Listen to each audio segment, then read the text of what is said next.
Maayong adlaw mga kapatid, Liway Abbas ni para sa News 5, Bisaya. Gipanghimakak ni Vice President Sara Duterte ang mga pahayag sa nagpaila nga giingong bagman niya nga si Ramil Madriaga. Sumala sa Vice Presidente, wala siya'y personal nga relasyon kang Madriaga ug wala usab niya kini gisugo o nakaistorya sa padpa.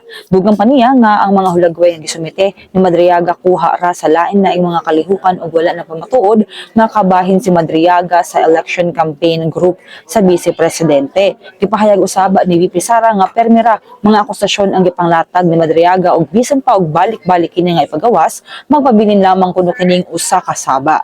Matod pa niya nagbakaylap lamang si Madriaga og sayop nga impormasyon aron mapungan ang posible niyang pagdagan isip presidente. Mahinumduman nga nagsumite si Madriaga og gisumpaang salaysay sa Office of the Ombudsman diin iyang gipasanginlan si VP Sara nga gipunduhan sa mga pogo operator o mga drug lord ang kampanya niini sa 2022 election. Sa pagkakaroon, anaa si Madriaga sa kustodiya sa awtoridad tungod sa kasong kidnapping. Kini sa mga nung update, magpadayon na sa pagbantay sa social media pages sa News 5 para sa uban pa mga balita ug update. Amping tangtalan.